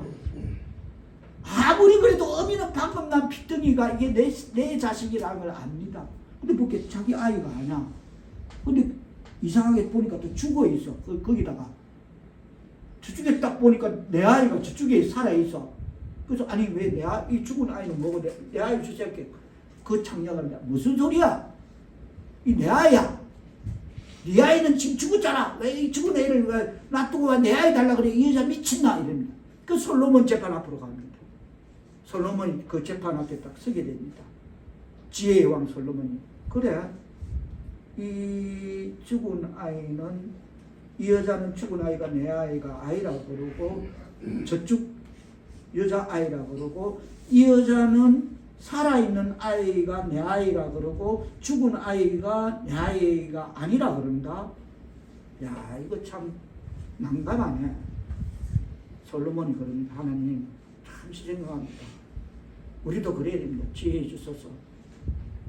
깨달을 수 있는 지혜 야외 신을 부으소서. 지혜를 해결할 방법을 주옵소서. 지혜를 줍니다. 그래, 부하들에게 명령합니다. 야, 칼 가져와라. 그러면 이 죽은 아이는 어차피 필요 없고 저 살아있는 아이 있지, 반 딱 쪼개라. 반 딱 쪼개갖고 머리부터 이 정수리부터 딱 쪼개갖고 반반 나눠줘라. 그러니까 자기 아이가 죽은 그 미련한 여인 장녀는 그래요! 그럽시다. 그게 낫네요 차라리. 근데 자기가 낳은 그 애미는 아니요. 아니요. 이건 내 아들 아닙니다. 돌려주시. 저 여자한테 주시오.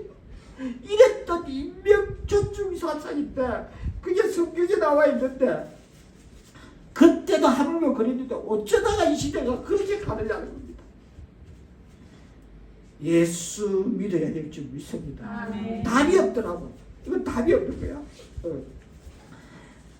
부모가 어떤 삶을 살았기에 애를 공주들이 길거리 담배 피우고 뭐라 할 거 없습니다.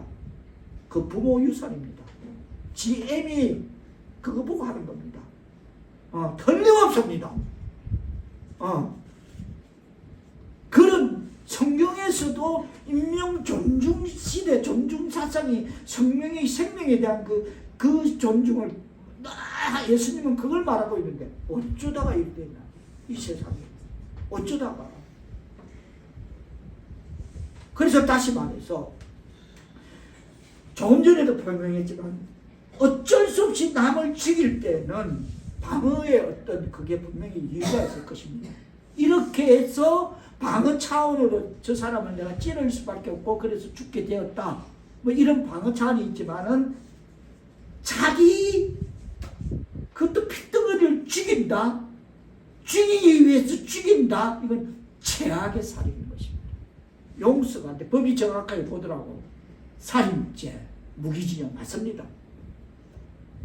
부모로서도 가치 없고 살 가치도 없고 세상에 있어야 될 이유도 없고 무조건 무기징역 시켜야 돼. 본보기로 사형 시켜야 돼. 그래서 죽을 때 자기가 죽는 게 얼마나 두려운지, 비록 생각과 죽을 때 못 느낀다 그랬다. 그 두려움을 느껴봐야 돼. 그게 하나님의 마음 아닙니까? 영화 하나님의 마음에 아브라함이 이삭을 바치는 그 마음을 감독이 그리는 거 아닙니까? 이게 하나님의 마음이다. 너가 성경으로는 봤지? 그 아들을 십자가에 못 박아 죽는다는 게 뭔지 너는 모르지? 이거다 라고 전하는 게 감독의 의도 아니겠습니까? 저는 그렇게 봤습니다. 그 영화를. 맞습니까? 그렇지. 맞지. 자, 이렇게 해서 이러함에도 하나님은 이에 대하여 아무런 이유도 설명하지 않았습니다.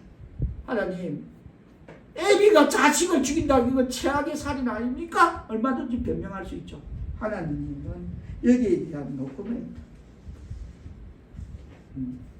왜? 육하원칙, 무엇 때문에 어디서 누가 언제 이거 필요 없습니다.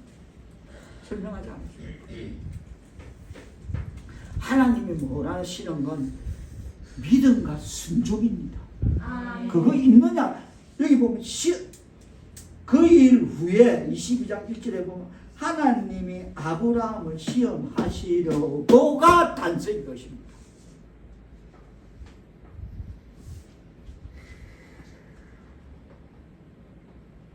하나님은 아브라함이 사라의 몸종 하갈에서 이스마엘을 쫓아내실 때에는 거기에 대한 타당성을 설명해 주셨습니다. 아브라함아, 이스마엘이 네 씨가 아니다. 너로 민족을 이룰 것은 네 몸에 난 자라야 네 씨라 할 수 있다라고 분명히 설명을 해 주셨습니다. 창세기에 보면. 그러나 지금 모리아산 제단에서 이삭은 제물로 각을 떠 죽여야 하고 아브라함은 왜 이삭을 죽이지 않으면 안 되는 그 까닭과 이유를 무엇을 위해 왜 그래 해야만 되는지를 그 육하원칙을 아브라함은 알지를 못하고 있습니다. 그 이유는 1절 다시 떠서 제가 읽습니다. 앞에만 시작. 그의 하나님이 아브라함을 시험하시려고. 아멘. 그 이유는 이것밖에 없습니다. 알아주지도 않고 알려고 했어도 알려고 한다고 알리지는 것도 아니라는 것입니다. 하나님이 시험하시려고 하는데 뭐 우리가 어떻게 그걸 들여다보고 이해하고 깨달을 수 있겠습니까? 환경으로, 건강으로, 자녀로 얼마나 많은 하나님이 우리를 시험하시는 게 있겠습니까? 때로는 환경으로, 때로는 건강으로, 때로는 자녀로 얼마나 많은 그게 있습니까? 그럼 우리 알지를 못합니다.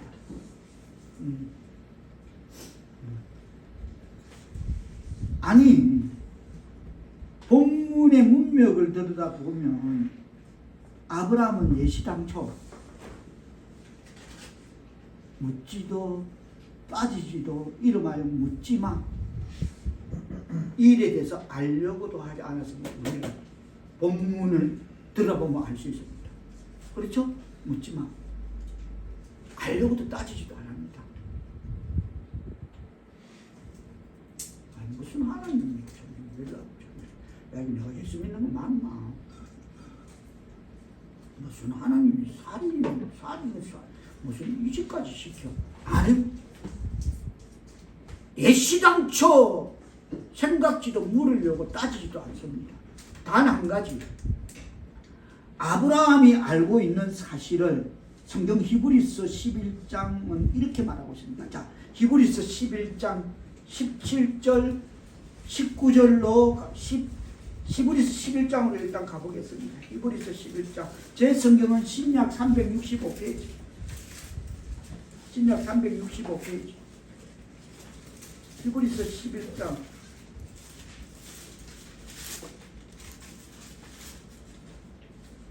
17절 그 이유를 단 한 가지 아브라함이 알고 있는 사실 그거를 히브리서는 이렇게 말하고 있어요. 히브리서 11장 17절로 19절 말씀 뜻을 생각하시면 받들어 보면 가십니다. 시작. 아브라함은 시험을 받을 때에 믿음으로 이삭을 드렸으니 그는 약속을 받은 자로되 그 외아들을 드렸느니라. 그에게 이미 말씀하시기를 내 자손이라 칭할 자는 이삭으로 말미암아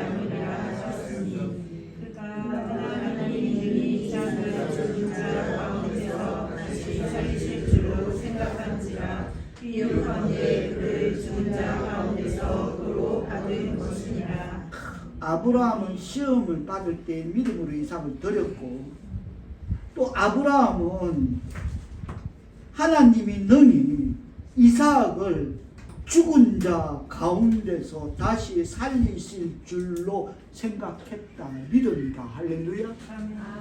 이거로 드렸다. 어떤 이유 없습니다.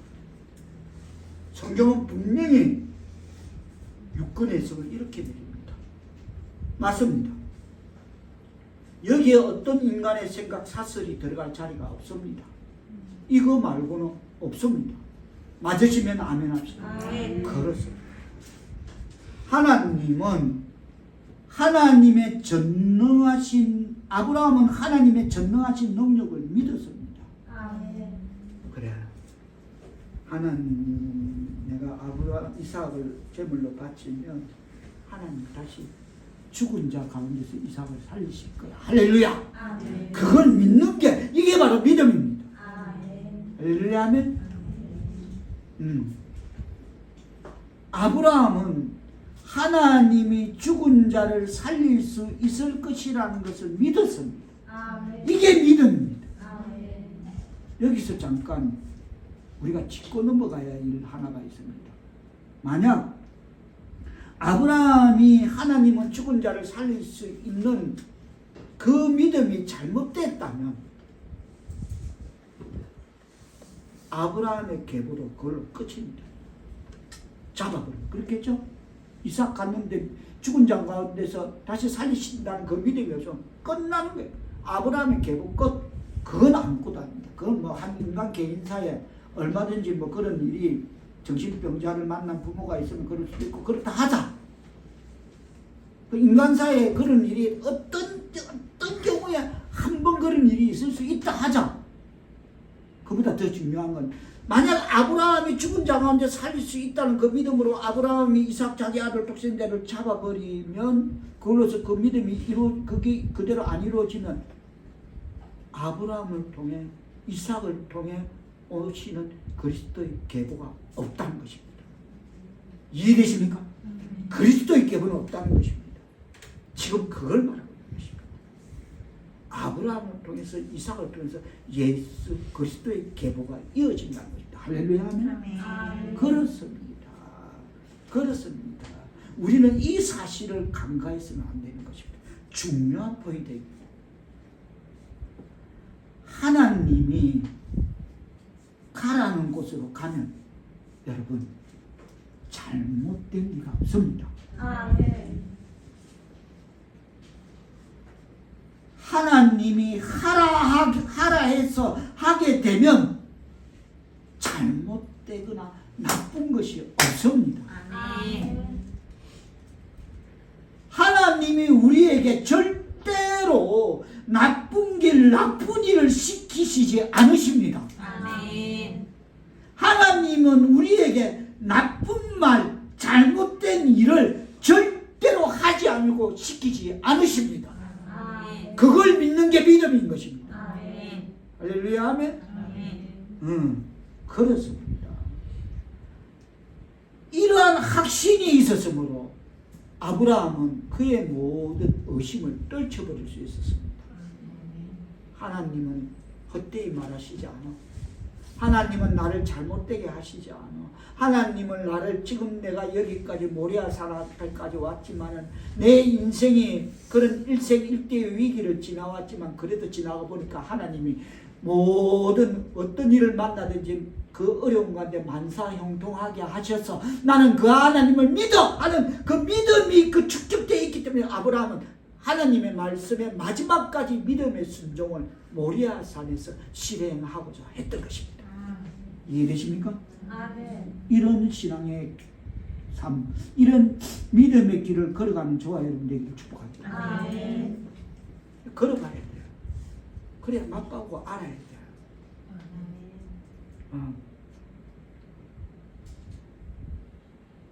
아브라함은 만약 하나님께서 그를 저지하지 아니하였다면 그 일을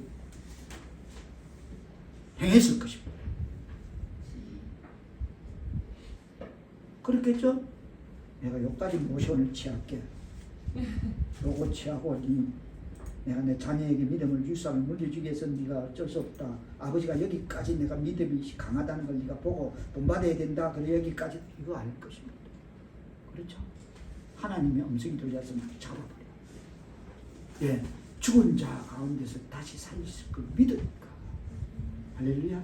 그래서 모리아산은 예수 그리스도의 십자가였고 예수 그리스도의 부활, 예수 그리스도의 예포임을 깨달아야 될 줄 믿습니다. 이게 예수 그리스도의 예포야. 모리아산에서 십자가가 쓴 거야. 그렇습니다. 아브라함은 모리아산 제단 앞에 서서 최후의 순간에 이르기까지 믿음으로 하나님께 순종하여 하나님이 그에게 지시한 모든 일을 진행하였습니다. 하나님의 음성이 들리기 직전까지. 아브라함아, 아브라함아, 네 아들에게 손대지 마라. 거기까지 잡으려고 했다. 와, 그 감동적이었어. 우영아야. 그 한 장면 봐도 본전이 나왔다니까. 진짜 울렁울렁거렸어. 진짜. 어떻게? 귀로만 듣던 예수 그리스도의 십자가가 하나님의 마음이 저거였구나. 비록 아브라함은 그 아들 이삭을 죽이진 않았지만 하나님이 그 아들 십자가에 죽이신 그 하나님의 마음은 어떻겠나. 그거였구나. 우리를 위해서 사랑하시는 그 사랑이 그거였구나. 할렐루야.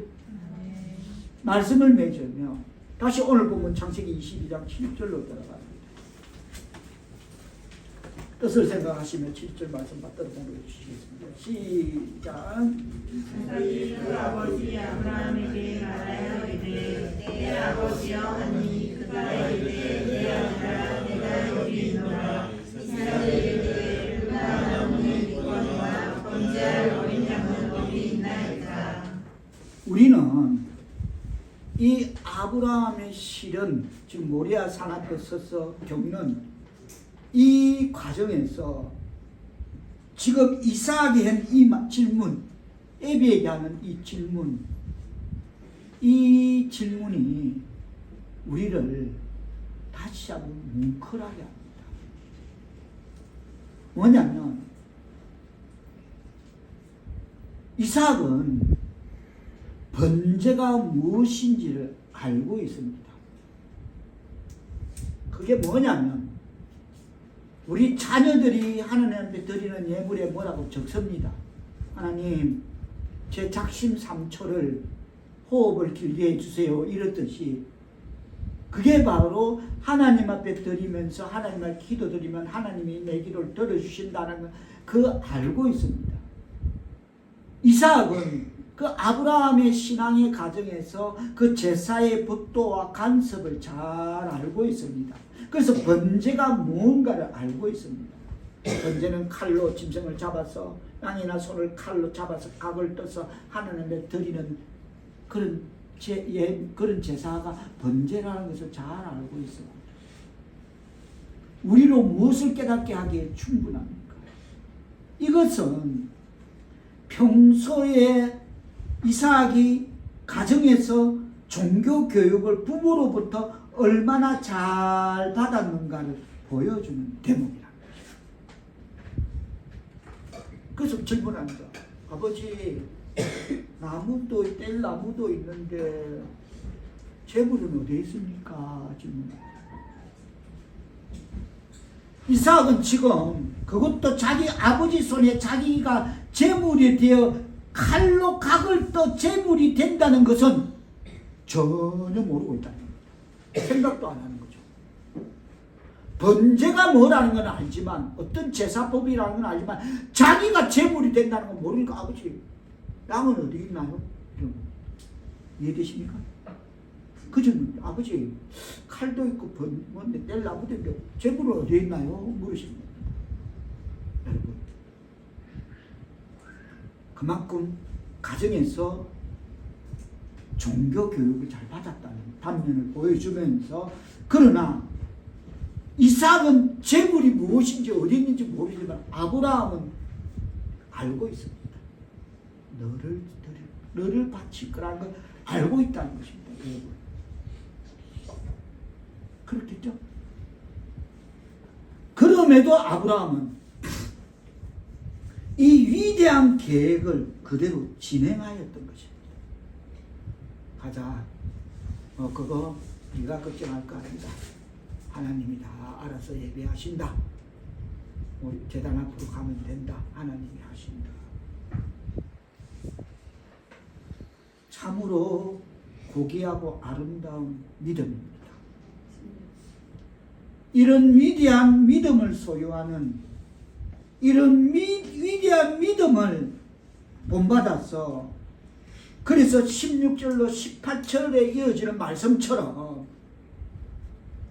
창세기 22장 마지막 그 말씀처럼 큰 복을 받고 이런 믿음과 이런 순종의 삶을 신앙의 삶을 살아서 큰 복을 받고 우리 후손이 크게 번성하고 자 16절 18절 떠서 제가 한번 읽겠습니다. 시작. 이르시되 여호와께서 이르시되 내가 너를 가르쳐 맹세하노니 내가 이같이 행하여 내 아들에게 내 도자로 아끼지 아니하였으므로 내가 너에게 큰 복을 주고 내 씨가 크게 번성하여 하늘의 별과 같고 바닷가의 모래와 같게 하리니 내 씨가 그 대적의 성문을 차지하리라. 할렐루야 아멘. 이런 아브라함과 같은 믿음을 소유해서 이런 아브라함과 같은 위대한 믿음을 본받아서 하나님으로부터 큰 복을 받고 우리 후손들이 그래서 하나님으로부터 복으로 크게 번성하고 그로 말미암아 천하 만민이 우리 후손, 우리 믿음의 유산을 통해서 우리 후손을 통해서 복을 받게 하는 그런 하나님의 말씀을 준행하는 하나님의 백성 사오르게 성도들 다 되시기를 예수님의 이름으로 축원합니다. 기도합니다. 성령이여 우리에게 아브라함과 같은 이런 믿음, 순종 허락하여 주옵소서. 아멘. 보지 않고도 믿으며 만지지 않고도 믿는 그런 믿음 허락하여 주옵소서. 아멘. 아브라함 같은 믿음과 순종의 신앙의 삶을 살아 우리의 믿음의 유산으로 복이 되고 만민에게 복을 끼치는 하나님의 백성, 하나님의 자녀들 다 되게 은총 내리시오. 우리의 신앙의 삶을 통해서 하나님 영광 받아 주옵소서. 예수님의 이름으로 기도합니다. 아멘.